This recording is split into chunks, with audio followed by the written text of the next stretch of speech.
Welcome to the Comic Sauce Podcast, where we talk comics and comics culture. I am Henry Liu, and today I am joined by Ranier. Ranier, how's it going? What's up, everybody? How you guys all doing? Good, good. I'm also joined by Porfirio Rangel. Porfirio, how are you?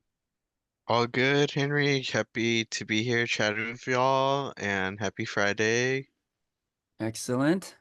I'm also joined by Christian Diadamo. Christian, how goes? Hey, it goes well. Excellent. Today is March 7th, 2025, and we always start the episodes off with how the podcast covers comics and comics culture. We definitely talk a lot about comics culture, but we don't really talk about actual comics that much. So we decided that today we're going to talk all about comics, a comic book themed episode. Each of us has a comic book to discuss, and it'll be just kind of like a book club format. Yeah, we're going to talk about some of our favorite comics here, ask each other questions, and just have kind of an open, free-form discussion all about the awesomeness of comics. All right, so each of us has a pick, and we're going to go in chronological order of release of these comics. So maybe I'll just say the title of each of these so we can give like the spoiler alert. We're going to cover these four comics and just be forewarned that we're going to be discussing details about these particular comic series. Yeah. So we have Parable of the Sower from 1993, Sin City from 1994, Kingdom Come from 1996, and Persepolis from 2003. So those are the four comics we're going to be talking about today. So spoiler alert, you've been warned. And here we go. So the first pick is Porfirio. So Porfirio, tell us a little bit about your comic. So my comic, it's the graphic novel Parable of the Sower. And you did mention it was released in 1993, but it was originally released as a novel, and then it was adapted as a graphic novel in 2020. Oh, gotcha. Uh-huh. Oh, so So the novel was released in 93. yeah. Okay, got it, got it. And then so then they released a graphic novel to the novel. It's an adaptation that was released in 2020. So this was written by Octavia Butler. Do any of you know who she is? Yes. The actress, yes. No, she's a writer.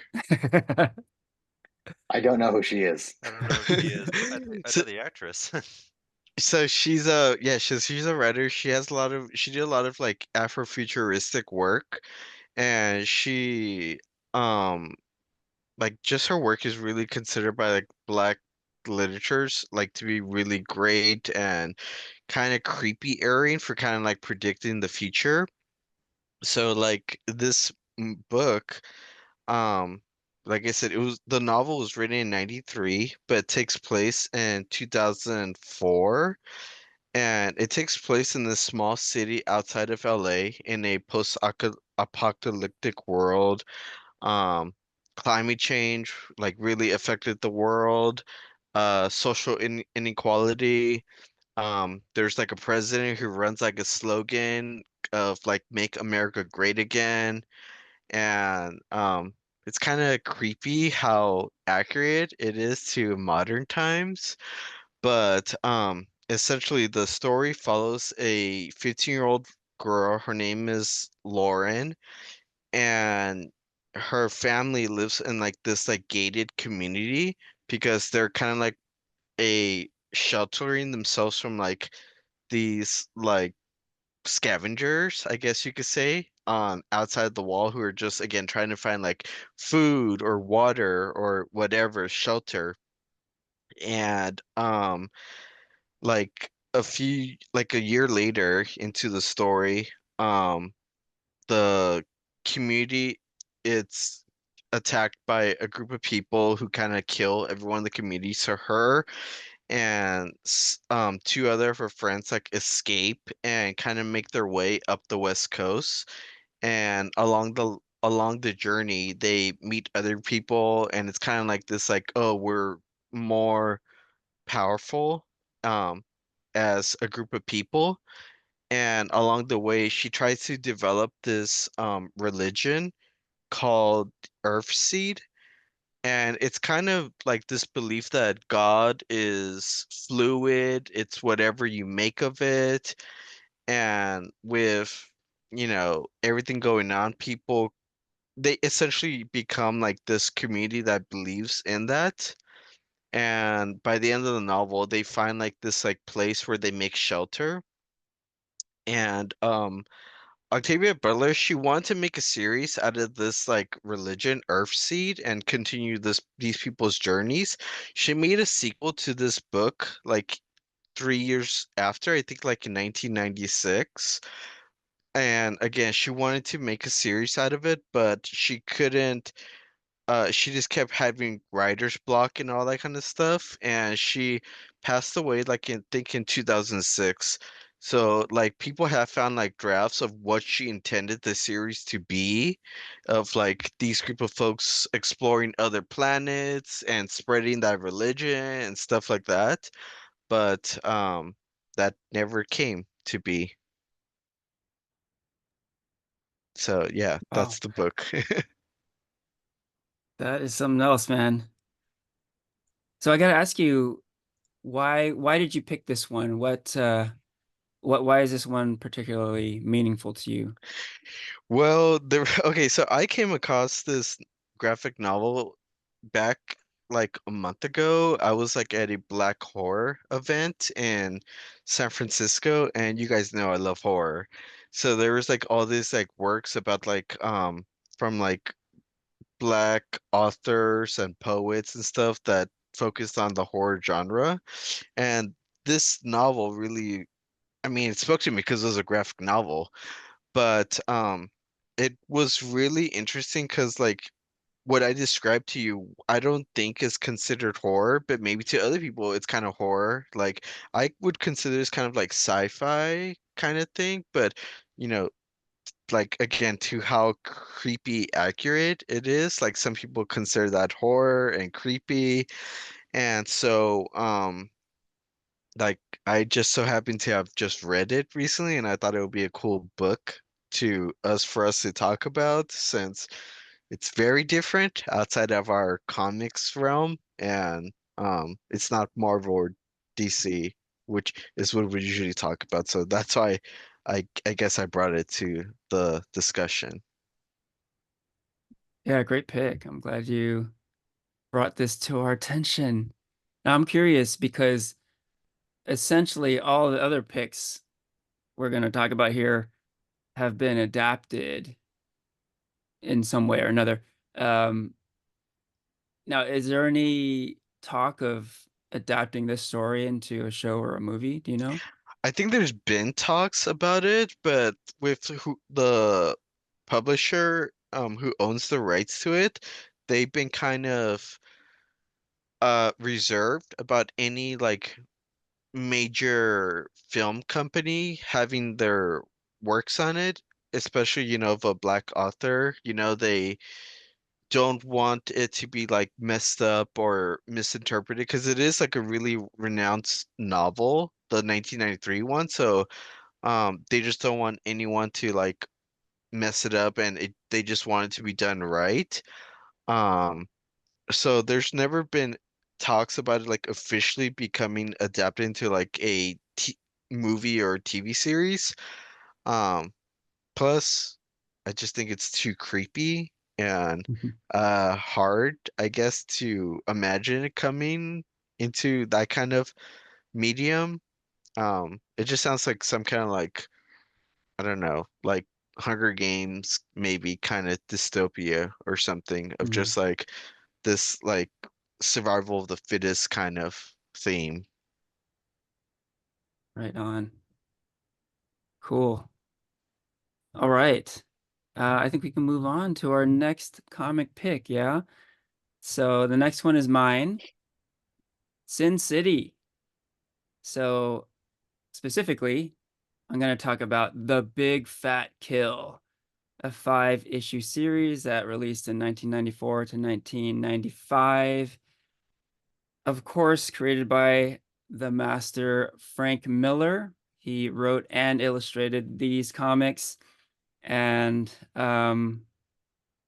yeah, when we decided to do this episode, I definitely was racking my brain. I wanted to have a good pick.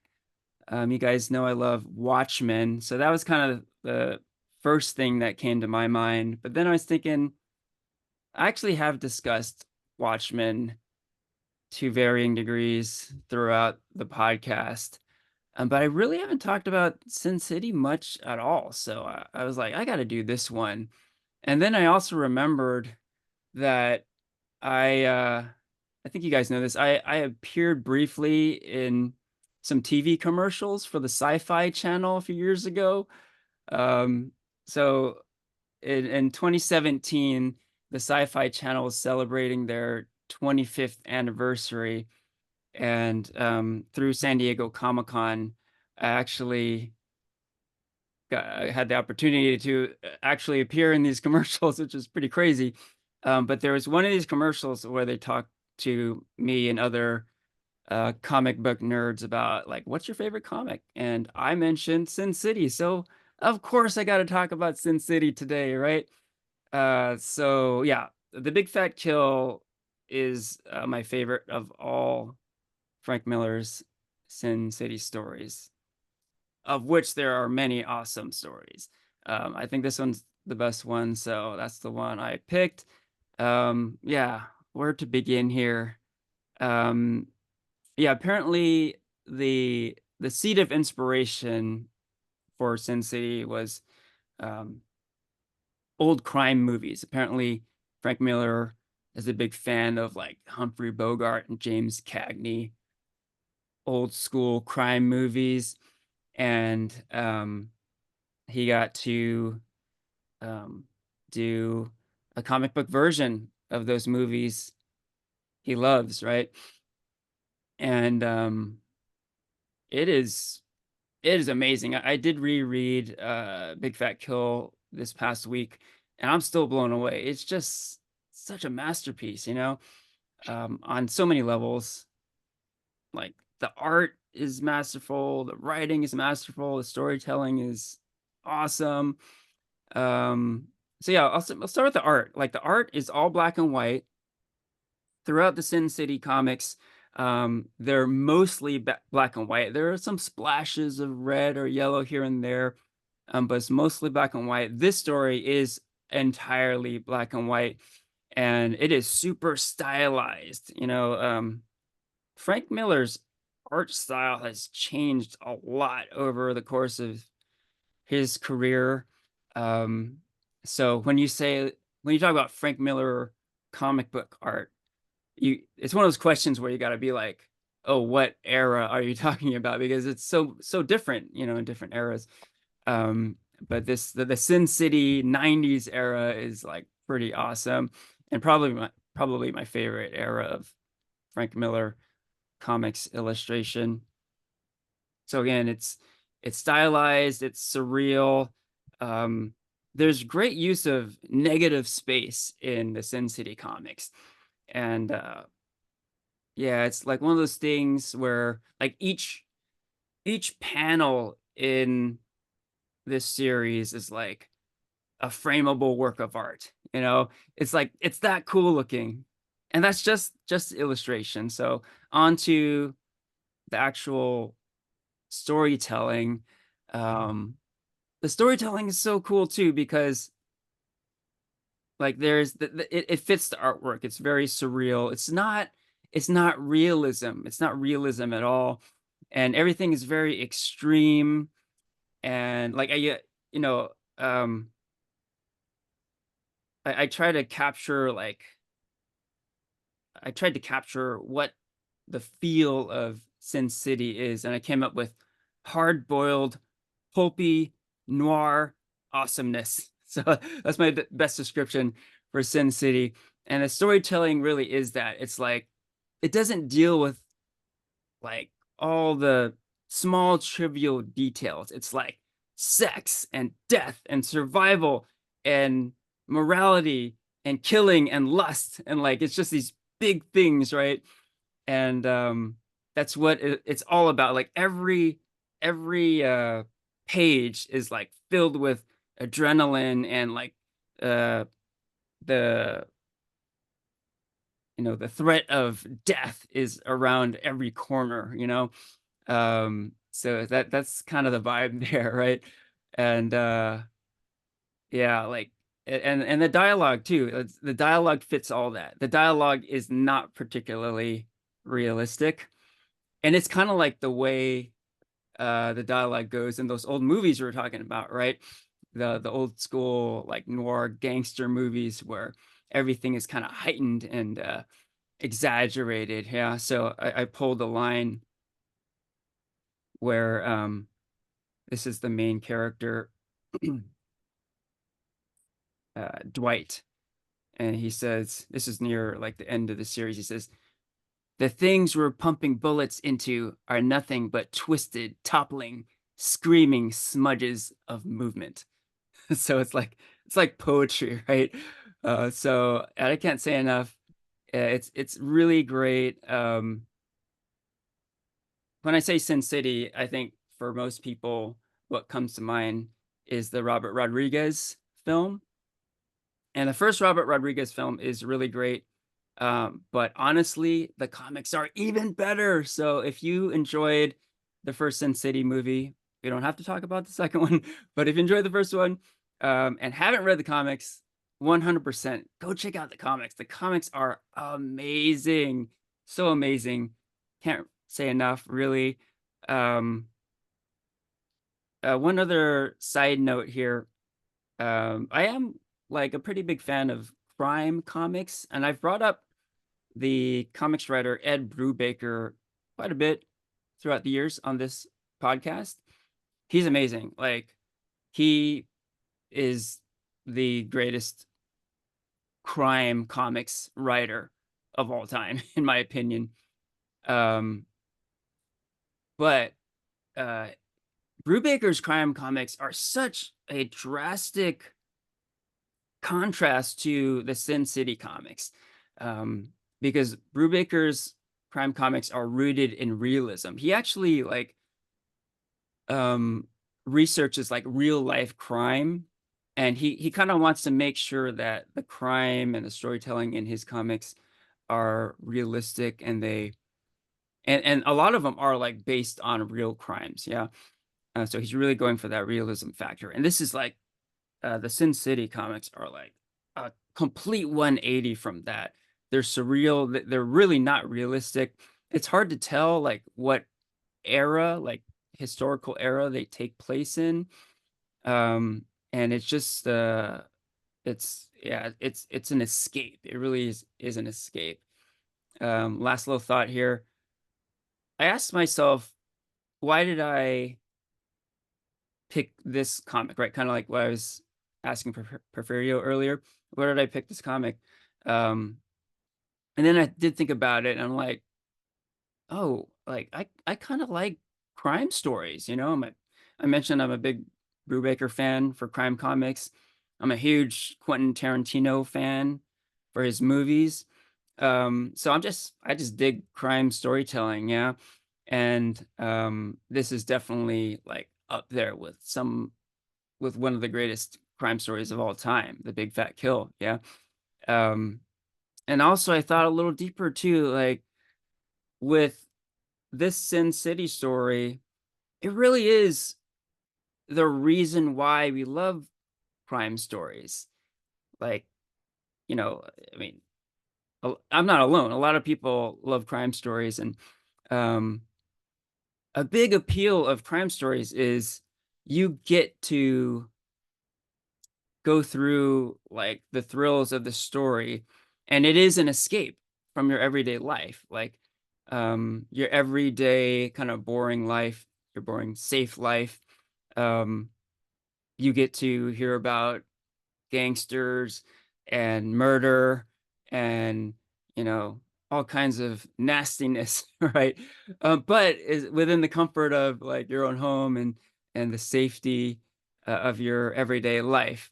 um so that's like a huge appeal. Like when I was reading Sin City, I read it over the course of the week. Like I would always read it like right before I went to bed, all tucked in, safe in my bed.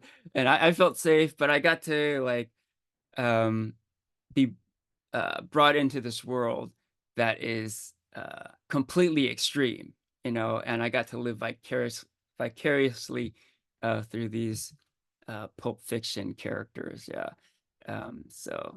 I feel like I'm not doing it enough justice here. I really love this comic. It is one of my absolute favorites.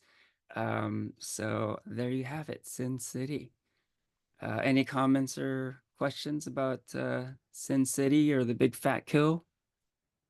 Yeah, Hmm. that because that is a really good one. Yeah, And I do really like the segment with I think Clive Owen, right? yeah, he That's plays Dwight. yeah, he's Dwight in the Yeah, first movie. yep. Um, and yes, so say it again of what like how you would describe Sin City. Yeah. I call it a hard-boiled. Uh, uh, I describe it as hard-boiled pulpy noir awesomeness. Yeah, Yeah. So I like it's that. all of that. Yeah. Yeah, that's pretty balls to the wall. Yeah.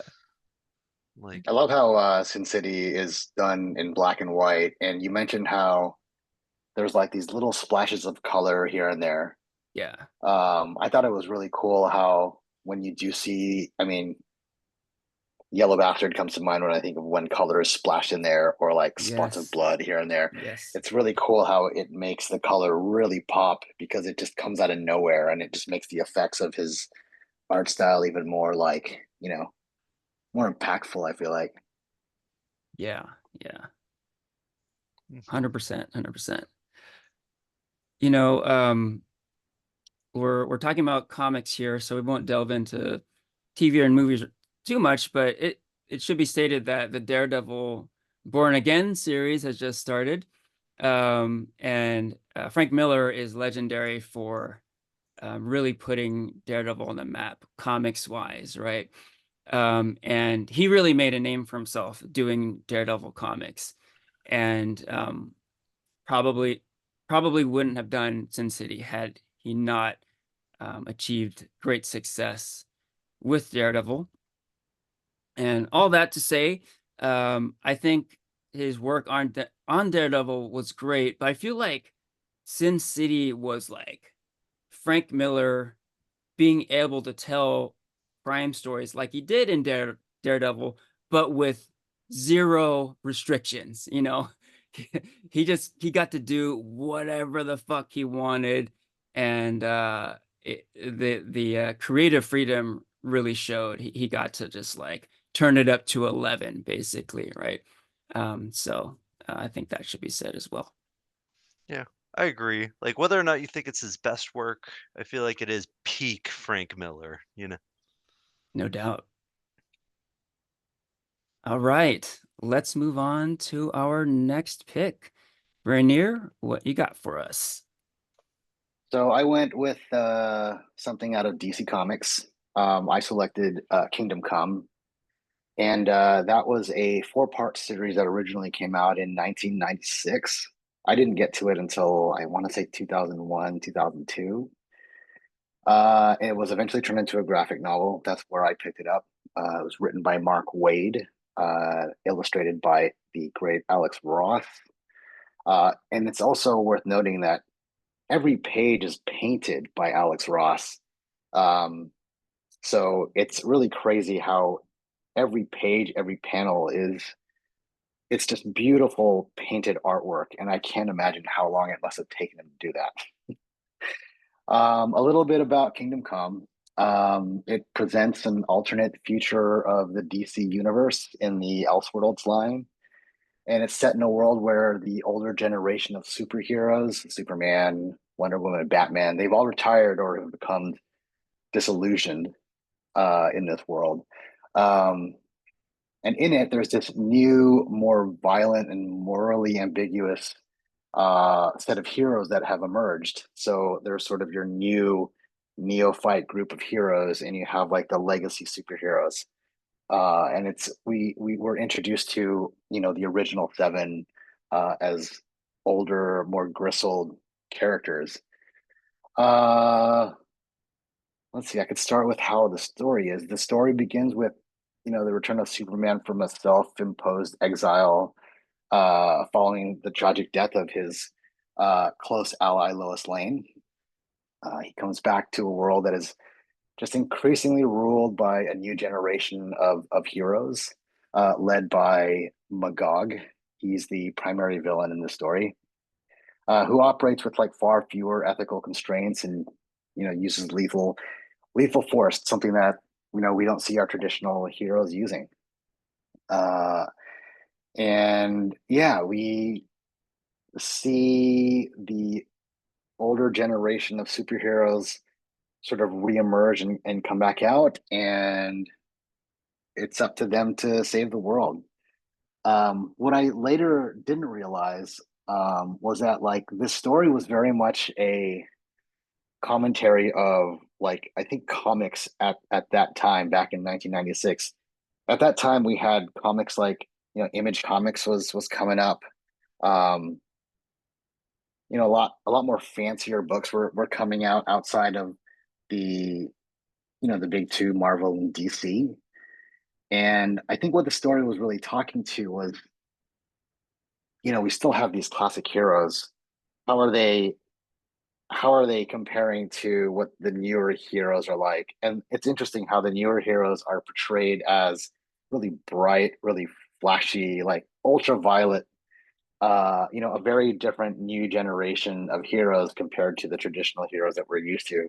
And it speaks to that actually quite well.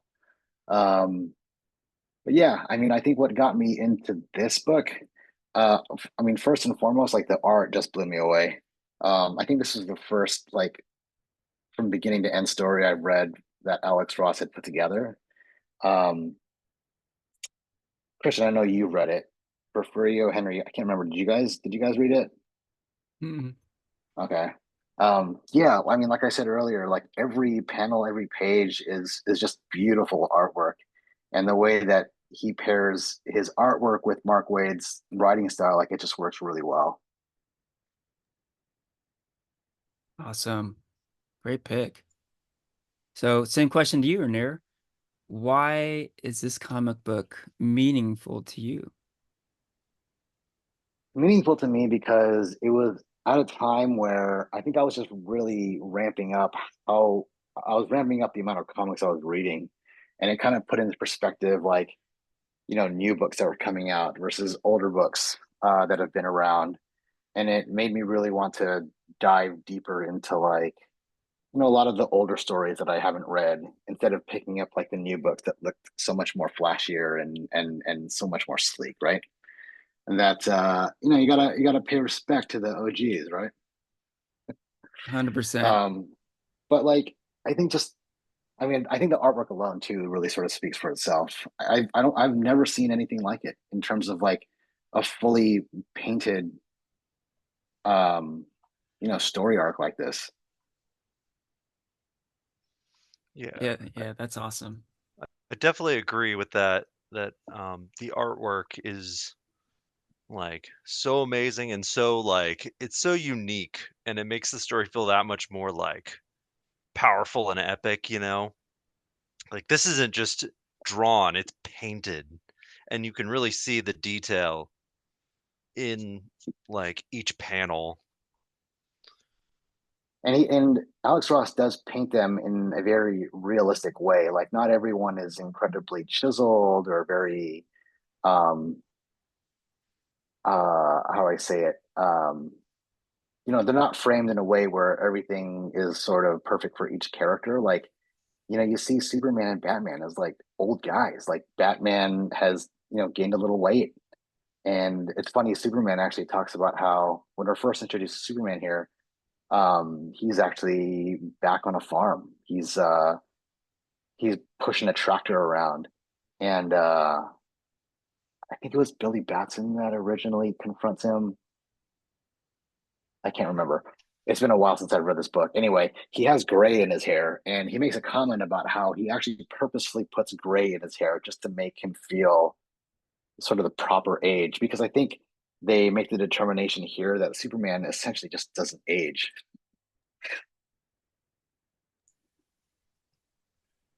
Right on.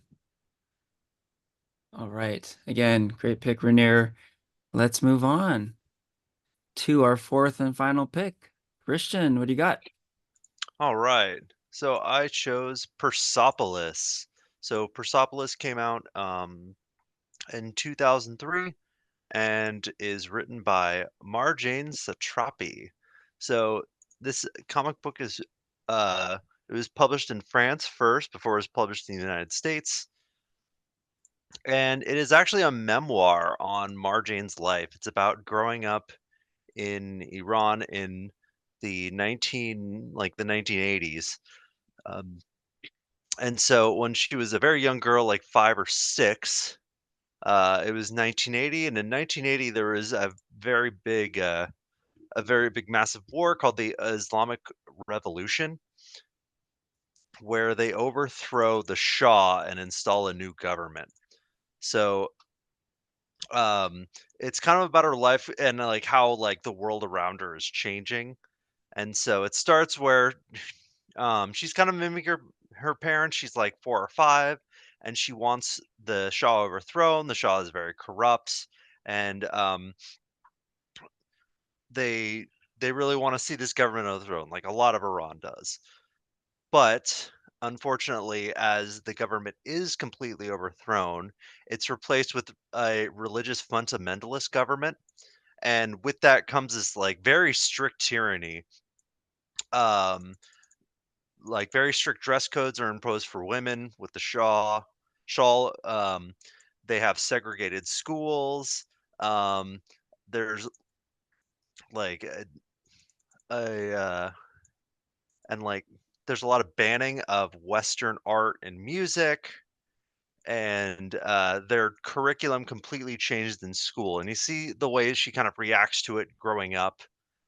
Initially, the book kind of starts with her uncle being released from prison, who is a political prisoner, but um, unfortunately, under that later, some much worse stuff happens to him that kind of leads her into kind of rethinking kind of her entire life and the way she sees this government and rebelling as she gets older.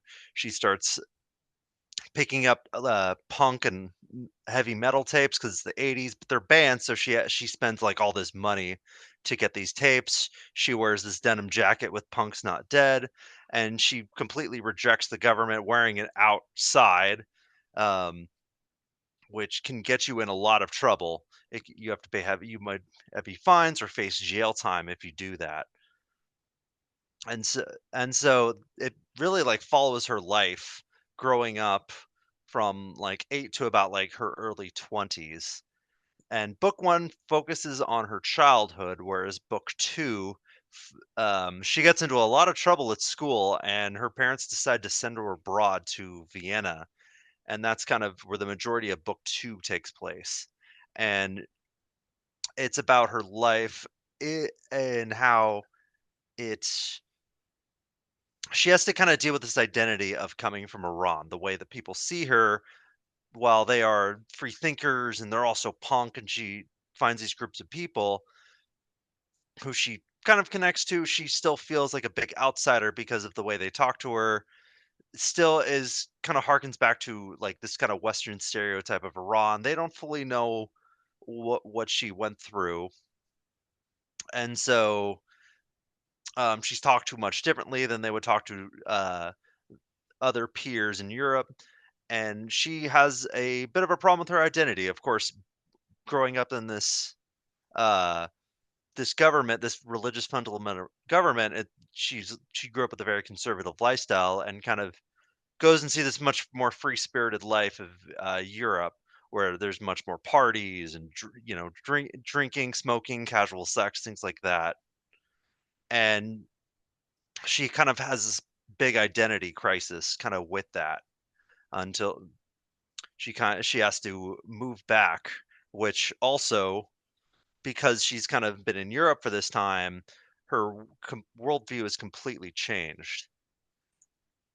And so this book has this is also done completely all in black and white with a very, very simple art style, which I actually really like. It looks almost a little too simple, but I think in that you very easily connect to Marjane and kind of who she is, and you kind of like when it's the art style's so simple, you kind of imprint a lot of yourself onto the character. You kind of see it as kind of you kind of growing up and what your life would be like in this scenario, as well as but I think that it does prove a very big contrast because I think the scariest thing is that like a lot this happened. This is someone's like actual life. And so out of nowhere, when they kind of go to the horrors of war as well, and like Tehran is kind of at one point in the story, Tehran is being bombed almost like weekly by Iraq.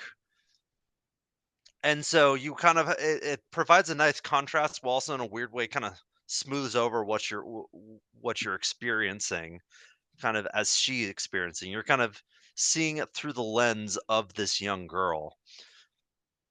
And so I highly recommend it. I read it about 2 years ago when there was a there were a lot of big protests around then in Iran in 2022, so a little over 2 years ago at this point. There was a big women's movement, and this book kinda came back into the news around that time. So I ended up reading it and really liking it, and to prepare for this, I watched the movie. This had a very popular animated adaptation around 2007, which I also highly recommend because Marjane Satrapi worked very closely with it and was also one of the directors on this movie. So the animated movie, I highly recommend it if you're not interested in picking up the comic book because it is very close. It is probably one of the closest adaptions I've ever seen from comic to screen because it's kind of that the same exact style mixed with the writers actually very directly working on it, similar to say like Akira, and it's pretty much one for one, like scene for scene, the one for the most part. And so I highly recommend it if you want to learn a little bit of history. And this is a part of history that isn't really told in schools, and or at least in the United States, of course. So it was something that I had no idea really happened until I picked this up. So it was very eye opening and told through the lens of a comic book. Very cool. Great pick. Now, same question to you, Christian. Why is this comic meaningful to you personally? Well, I think because it was very impactful to me because it was something that like really happened. It's very similar to another very famous comic book called Mouse, where they remind me a lot of Mouse, which was also in the news a lot in 2022 for I think getting banned. Yeah, it was getting And banned. and so it has a very similar style, and it's someone's memoirs, replacing World War II with the Iranian Revolution of the 1980s. And I think in a way you kind of connect to the writer through comics because it's the writer and the artist.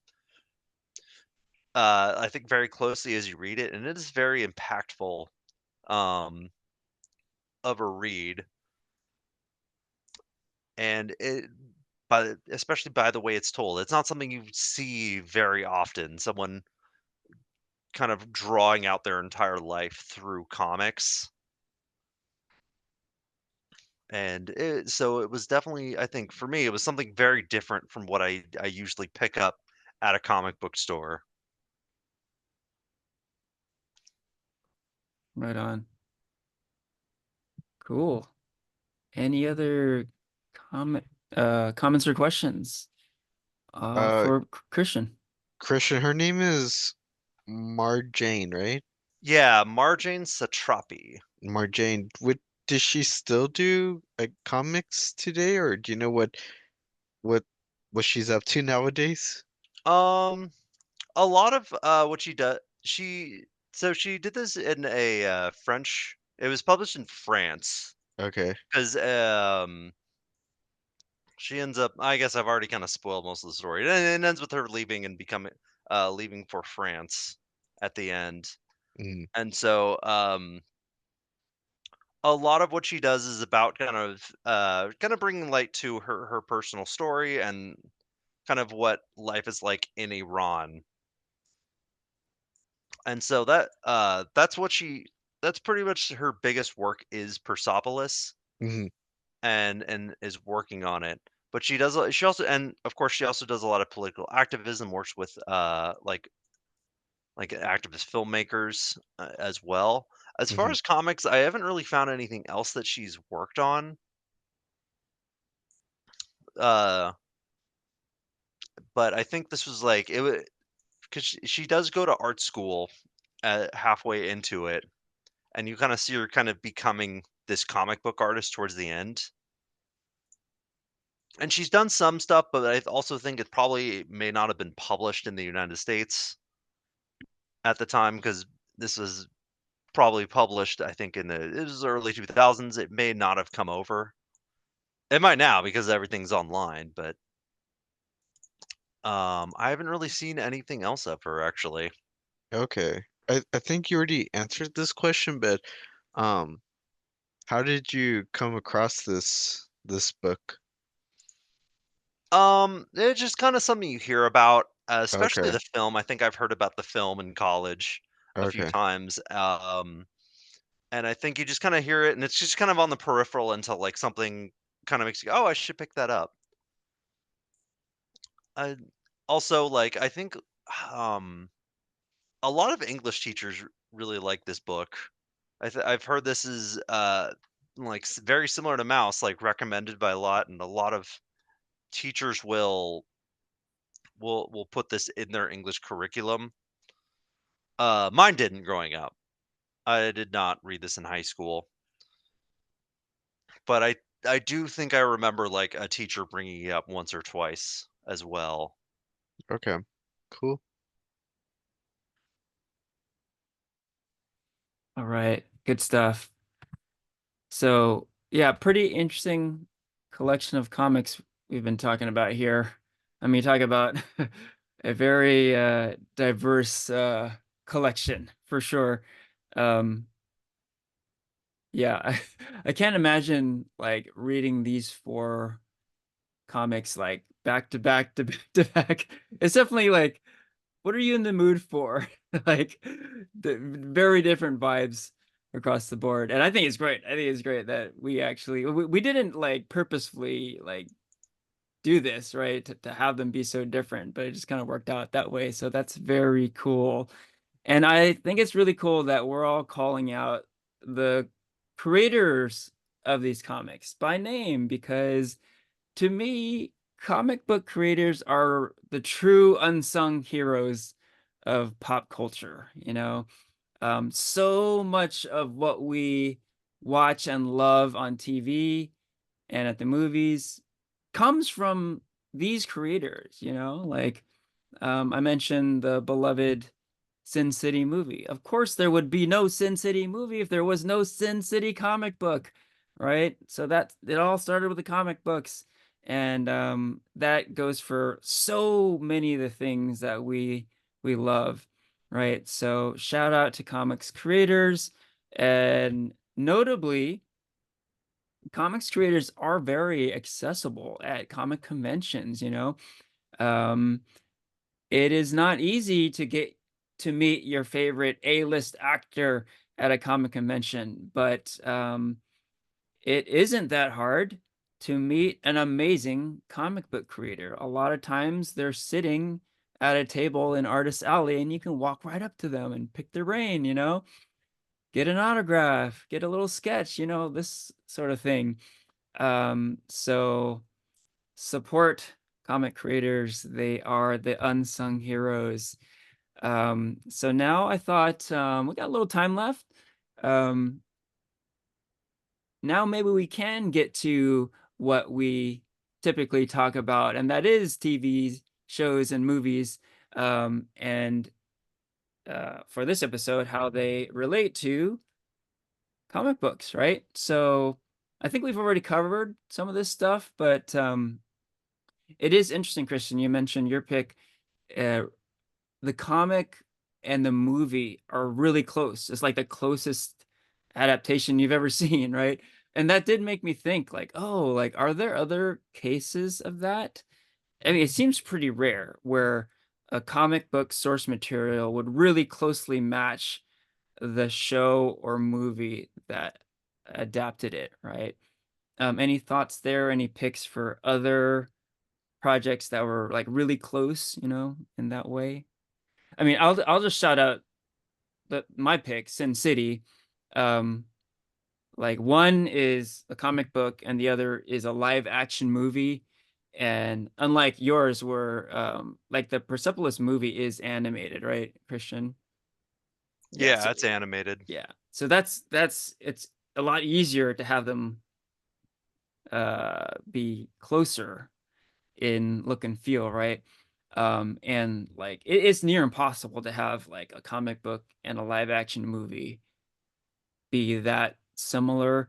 I think Robert Rodriguez did a really good job, and like he got as close as you could get in terms of like sticking with the source material with Sin City. But again, like it's really hard to have like a comic book matchup to live action. I But think 300 does that really well. another Frank Miller project, right? Yeah, that's a good shout out. Those are pretty close also in look and feel. Porfirio, did you have one?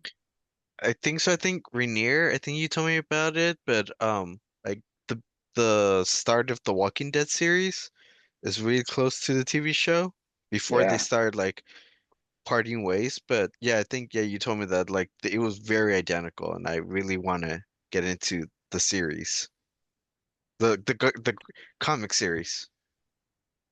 Yeah. Oh, Yeah, they're very they're they do it really well. They translate it almost page for page, it seems like. Mhm. yeah, I did read the early Walking Dead issues, and yeah, the storytelling does match the show quite closely.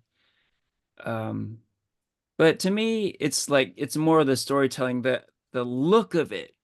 It's really hard to like capture the essence of the look of the comic book into a show or movie, unless it's animated. Like animated, that's a different story. Like, um, like the Spider-Verse movies, I think capture the comics experience really well. Now, those weren't like directly adapting a specific Miles Morales comic book, so that's yeah maybe a different conversation. But just the comics reading experience was captured well with those films, I think. Any Um, thoughts as to why you think they don't? Um, why most times it's hard. You would imagine that if you had a successful comic book, right, that if you translated it directly into something like television or movie, like, oh, that should be a surefire hit if the comic book was a hit. Any guesses as to why that's not always the case? Like that why they don't just yeah, transpose the comic book, frame by frame into the movie? that's a great question. Hmm. Yeah, that's a good question, and Yeah, Christian, probably a any lot of thoughts? answers. I feel like there's a few answers to that. There's a Yeah, lot. there's a Yeah, few I have a answers. couple thoughts. Yeah. Yeah. Yeah, we have I thoughts. like part of it, I guess, is like just sometimes the powers and the suits and like the like bright and colorful nature of superheroes with like all these big powers. It might not always like translate one to one into live action. You know, sometimes, oh, if we don't kind of change the outfit a bit, it might look too goofy. I know that's a lot different now. I think that's probably an argument more for 20 years ago, you know, than I think nowadays. But like, I also think like one is also like comic books, you know, they tend to be very short, and there's a lot of focus on like the big splash page of action where it would be like, okay, you're gonna spend all this time looking at this one big page of say like Spider-Man doing this really cool move as he's swinging through the air. And when you're reading that, it takes like a big part of your that's like your entire page, and you're spending like a few minutes looking at it and admiring the detail. But then like in a movie, that's like a frame, you know? It's like, oh, well, we spent all this time on this one page, so it looks really cool, and you kind of imagine him swinging through the air. But it's like, oh, we can't have that one shot. It's got to be, you know, this entire 5 to 10 minute or that's probably too long, but you get the idea. Where there's a big focus on like the visual aspect in still frame, but in in a movie that big still frame might only be a couple minutes of actual Yeah. screen time. Yeah. Agreed. I think we all have some Yeah. thoughts on this. Yeah, go ahead, Ranier. My thought on it is that like the storytelling is very different, right? From page to page versus scene to scene in a movie. I think with comics, you know, we read it like a book, right? From left to right, generally how panels go. But and then when we watch a movie, we're watching something where motion is involved and we're telling story through motion versus something that's static and just an image. And so like the artist and the writer in a comic, because we're moving from from panel to panel, there's sort of like these in between spaces of where we have to fill in the blanks of how that motion works. Hmm. And I feel like on television or movies, sometimes it just doesn't transfer well. Like what you were saying, Christian, like the amount of time it would take in something that's in a book versus in something that's video or motion related, it would be very different. And sometimes it just doesn't translate well. Uh, that and then like budget, right? Uh, Very expensive to make a movie versus I think making a comic book. Very true. Porfirio, you have some thoughts? Yeah, I guess like kind of like a little bit of a sense of what Ranier and Christian are talking about. It's just kind of like what people um like about a certain storyline, a comic storyline. I feel like if it's something too similar to like a film in a film or TV show, like people may like I feel like get bored with it and just be like, oh, like what's the point? I could just read the comic instead. And then when they adapt too far from the comic, people get upset. I don't know, something this is not like comic related or anything, but something comes to mind. It's like the Lion King cartoon. Like when they made the live action of it, like it was like frame by frame, and just people being like, "What was the point of making this?" You know, if I Mm-hmm. have the OG material and I could have just enjoyed it that way. Yeah. Yeah. One more thing I want to add to, which kind of you brought up an interesting point, is that like it's also the director's vision because Hmm. maybe the director's vision isn't in the same place that the original writer and artist had put together. Hmm. That could be very conflicting. Hmm. Yeah. Uh, yeah, Definitely. that's a good point because like with a movie, you know, you have all these different hands touching it. You have the director, you have the producers, you know, editors. Like you have all these people, like you know, 100 people could be over 100 people. Whereas like a comic book, you generally just have like say your writer, penciler, inker, editor. Editor. It might be like you know less than 10 people. Yeah. Oh, that's a great point. I mean, you look at the end credits for a movie, and they're just like an army of people working on these, right? And like again, going back to the book I brought up, Sin City. I mean, essentially, it's one guy doing everything, right? Frank Miller. So of course it's going to be different. But I was going to mention too, and I think we've all alluded to it to a certain degree, but it's a different medium. It's just a different thing. Like there are novels, there are comics, there are movies, right? It's a different medium. So if it's a different medium, you are really setting yourself up for failure if you're planning to do a direct adaptation, right? That rarely works. Um, yeah, trying to do like something just a direct adaptation. But I was thinking a little deeper, like why does that effort fail? Like why does a direct adaptation typically fail? And I think it is because of the different medium I was talking about. Like um for a movie, like it's like you're saying, Rainier, there's movement, right? And especially for live action, you see like real life people on the screen. With a comic, like it's sequential storytelling, right? So I think the readers have to sort of fill in the gaps along the way, right? Between each panel, there's implied stuff and there's stuff that like the reader has to imagine, right? So I think a reason why a lot of people tend to just watch shows and movies and not read novels and comics is because it's less work, right? You can be passive, you can sit back and just enjoy. Whereas like if you're reading a comic, there's a little bit of like brain power happening, right? You're filling in the gaps, your imagination is kicking in. And that You got can to put in be some work. yeah, it can be a beautiful thing, right? I mean, even more so with novels, right? You're really letting your imagination work there, right? But even comics, like comics is there's still images and there are panels, right? So what's going on between the panels? That's when the reader, yeah, has to do a little bit of work, and and that little bit of work, I think that's kind of the magic of comics, right? So what's there on the page, the words and the images are one thing, but it's also the magic of sequential storytelling.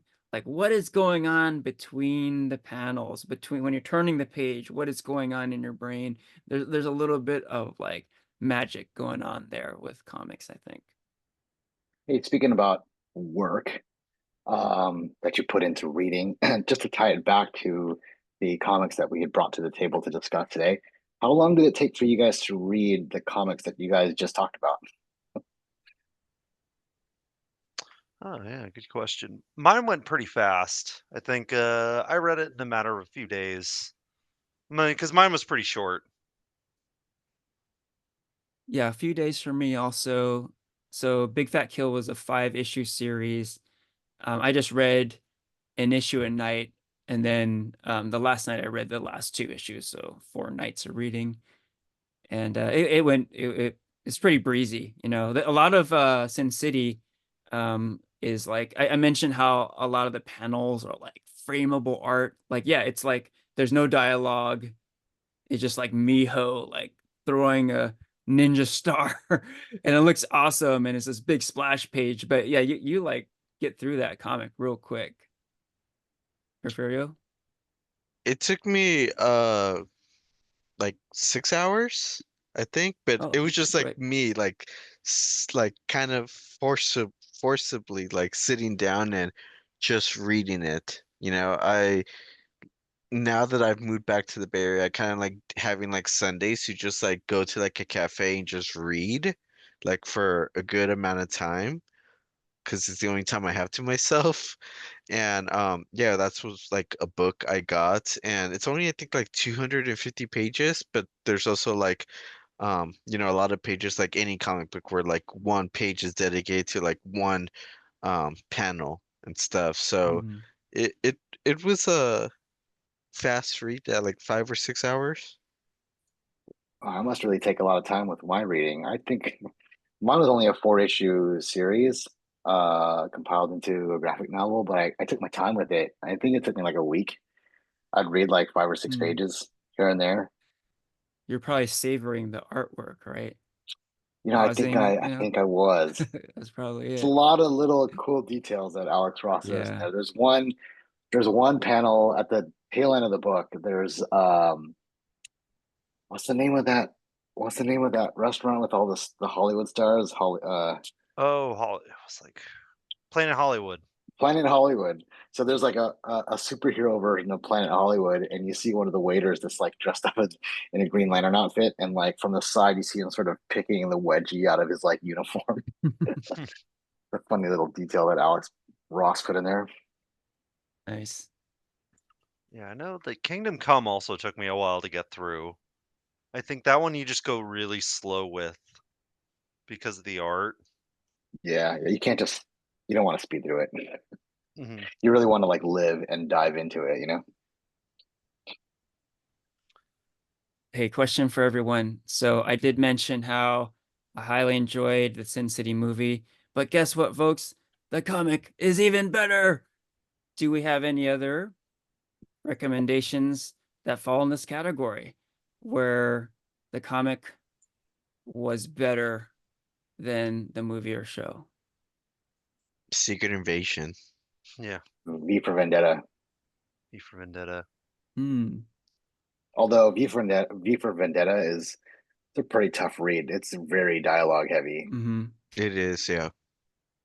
Actually, here's one. Here's a big, I think, elephant in the room.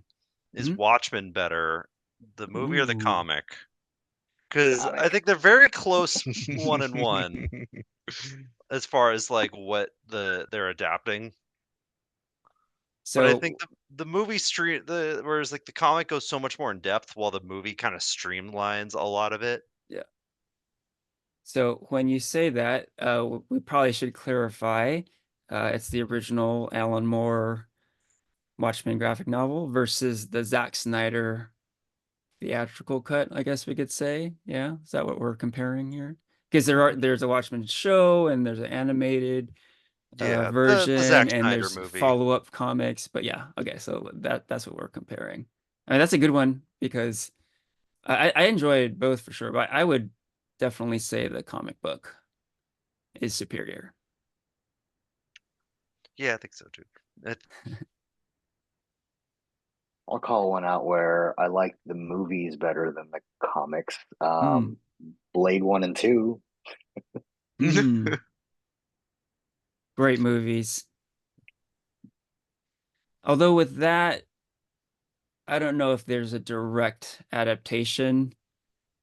Like Blade has obviously been in a lot of comics, but I don't think the movies directly adapt a particular Blade story. I don't I know. don't think it was so much an adaptation, but I think it was a reinvention of his Yeah. character. Yeah. But I'm with you. I mean, I would watch those movies over any Blade comic I've read. Yeah, I'm with you. Although I I would say that any Blade comic is probably 100% better than Blade Trinity. I guess kind of like Rainier, I don't think this is adapted of any like certain series or storyline, but I do love the Netflix Daredevil series. Mm-hmm. Like I've read a few Daredevil ones like Born Again and um The Man Without Fear by Frank Miller, and they're good, but I just love the Netflix Daredevil series a lot more. Man Without Fear is Mm-hmm. great. Mm. Mhm. There's definitely, yeah, I think some superheroes too, where like there's just like an actor portrayal, going on that's part of like what you get like so attached to. I think, Mm-hmm. and like they're when you see the act like Blade, you think of Wesley Snipes immediately, Yeah. and part of I think like kind of what elevates it is like an actor performance that kind of goes over the top. I think Deadpool might be one for me Mm. where I think it kind of like I've read a bit of Deadpool, but I think like in comics I kind of prefer watching them like or prefer reading them like on the side, as part of the team rather than like him as a solo. But I do quite enjoy the Deadpool movies. I think the Deadpool movies are really well done, and part of that is Ryan Reynolds and his performance as Deadpool.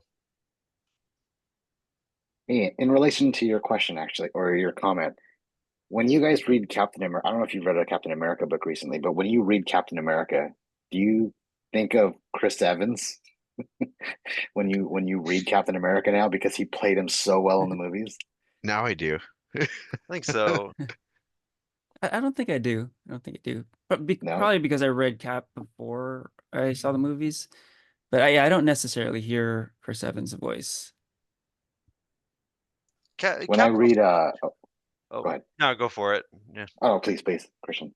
I was just gonna say, like, Kappa is always like drawn so differently down than Chris. Like, Cap's so beefy, and like Chris Evans, he's strong, but he's a guy. That's just, and so like sometimes there's I think with him, sometimes I see Chris Evans, sometimes I kind of think of him as a bit of a different character. Chris Evans is not Rob Liefeld beefy. No, he's not. Yeah, No yeah. one You think of is. that Rob Liefeld? No human is. Yeah. No, no human should be. Yes. When I read Batman books, I have Kevin Conroy's voice in my head. Mhm. Nice. So, yeah, some good examples there. Now, digging a little deeper into that, um, when the comics are superior to the adaptation, why is it? What makes comics a superior medium? Why do you think that is? I think Christian touched on this earlier, is that there's a direct relationship between the writer and the artist. It's like a direct line to the reader versus a show or a movie where you have hundreds of different, you know, hands in the bucket trying to put a movie out. Um, yeah, I think it's just more direct communication from writer, artist to reader. Yeah, that's a good point. With shows and movies, so often you get that too many cooks in the kitchen thing going on, and the story could be really muddled, right? With comics, you don't get that so much, And then for there's all, sure. the pressure of like, oh, it's got to hit this box office number. Yeah, It's got to make this much revenue. yeah, Um, so more focus groups are yeah, involved versus comics. yeah, We're getting thoughts just spilled out on the paper. yeah, I think Ranier, I think, was the one who said this earlier, but like budget, like on the comics, there's like unlimited stuff you could do, like Civil War, like you could write so many superheroes in that storyline and have them face off each other and like have so many storylines created out of that. But like in the movie, we can they only had enough budget for 8 superheroes. I'm just yeah, saying, yep, you know. Yeah, and I think another thing you guys were all talking about earlier is like on a is like when you look at a big page and you kind of have to think about how the characters would move. And I think you kind of when you read it, there is kind of emotion kind of going on in your head of how what's being played out. And I think because of that kind of like direct line, because you're kind of using a bit of your own imagination of what you're kind of reading of, oh, okay, this is how this fight plays out based on these still images that I've seen and these big splash pages. This is kind of how I imagine Spider-Man is moving through the city. In a way, there's a like I think with that there can be it feels like there's a bit more personal connection because you're using a little bit more of your imagination to fill in that blank space between the panels of how they got from point A to point B. And I think with that you kind of have these still images and like certain ones and there's ones that you probably like kind of can think of like in your mind like recall immediately of just like a really cool splash page or really cool like fight scene that just like kind of like they like stick in your memory. Um or like from Kingdom Come, you just have like, oh, look at this artwork. I'm just gonna pour over this artwork and I can look at it for as long as I want to. And I think it's like you were saying with the like the direct connection, the writer artist direct connection, it feels like you're a little more like personally involved with what's going on because you're the one you're turning the page, you're kind of imagining what's going on in between the different scenes or in between the different panels. And so like it feels more personal, whereas a movie it's just kind of being shown to you and you might not have to think about what's going on because it's all right there. They're saying everything, they're showing you everything, uh, and you're just kind of in a way consuming it. It feels a little more passive. Yeah, solid point. I was thinking of something similar. You mentioned how in a comic you can just stop and like admire a page however long you want, right?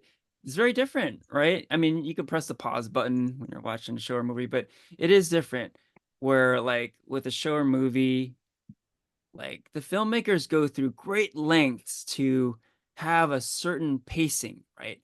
The director, the screenwriter, the editor, they're all working to get this pacing just so.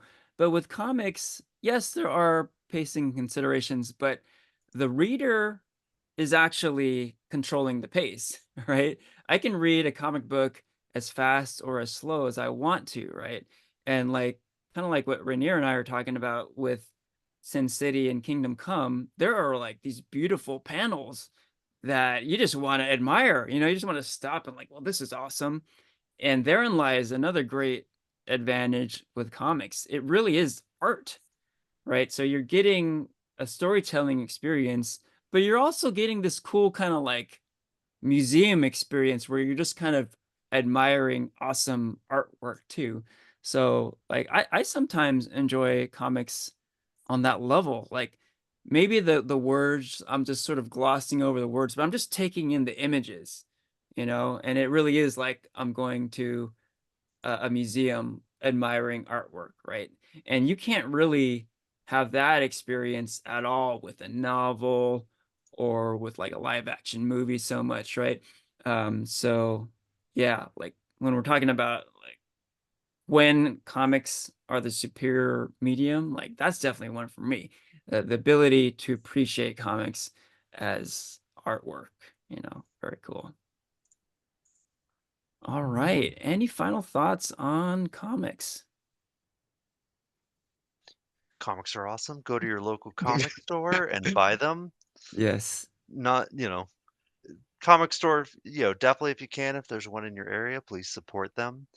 Don't buy them off Amazon. Yes. Who does that? Not Yeah. me. Okay, Oh, I go can ahead, Porfirio. I kind of have a question, I guess maybe for Rainier, since we talked about it last week or the last time we had our podcast. Um, Rainier, would you consider comics to be like uh, a type of literature? Because I feel like especially older folks think of comics as being like, like the Sunday newspaper comics, like the Peanuts or Garfield, and being more for kids. But here we are, all adults reading graphic novels and comics, and we learned so much from it for appreciating the storylines and the art and the themes and all that kind of stuff. So, do you think comics are a form of literature? Oh, absolutely, yes. Yes, 100%. Um, Obviously, the way that stories are told in comics is very different than reading a novel. Um, but what's to say that a comic can't have the same impact that a novel also provides? You know, yeah, and it tells a story in. I mean, I feel like it can tell stories in a much more dynamic way, and you're also having to marry or merge, art and words together in a way that novels can't do that. Mhm. Um, and, reading, I mean, in general, right? It's a what we were talking about earlier about how like between the panels, you know, our brains are filling in the pieces. Obviously you're doing that when you're reading a novel that has no illustration. Um, but I feel like people don't realize how hard it actually is to tell a story through comics, Hmm. to marry illustration with dialogue and storytelling. Like there's a lot that you have to coordinate to be able to tell a very effective and compelling story. And so yeah, absolutely it's literature. Right on. Yeah, that's a good point you brought up, Porfirio, how comics aren't necessarily just for kids, right? And I think, and this is a good like full circle moment here, but the comics we brought up are like great examples of this, right? We didn't pick like kiddie material so much, right? Like I mean, literally Sin City is about murder and death and sex and violence, right? And Ranier's pick is like uh the illustration we were talking about, right? It's like a painted realistic style. It's not DC heroes as Greek gods. It's like here's what they might look like in real life if a painter painted them, right? And then, you know, Porfirio and Christian's picks, like this is mature, like social commentary, right? This is definitely not for kids. So yeah, I don't know why like people still think this way, but a lot of people do. They think that comics are for kids, but some are and a lot aren't, right? So I think we pulled out some great examples here. I am kind of curious if like kids growing up these days that are watching Marvel movies and because of those movies have been inspired to read comics, if they're even aware that comics originated from like the Sunday newspaper. I Ah, would assume not. yeah, I think not too. I might take it a step further in that I know, or I've heard that a lot of people who watch superhero movies don't read comics. Like the percentage of people who were like who discovered comics through the movies is like lower than you would think. That's kind of what I've heard. So sad but true. Not this is definitely a different conversation about like comic book movies, but this kind of reminds me of like, like um like Martin Scorsese when he says like, oh, Oh yeah. Marvel movies are trashy Yeah, are or not cinema. yeah, on art Right. They're cinema. roller Yeah. Yeah. coaster rides. Yeah. Yeah. Yep. Oh, great point. That's what I was kind of referring to when I said a lot of people still think comics are just for kids, right? Like clearly he hasn't read the comics we just brought up, right? Obviously. And clearly he's of the age of probably reading comics when they were in newspapers. Yeah. There you go. There you go. All right. So I think we're about at time. So let's say farewell from Henry, Ranier, Porfirio, and Christian.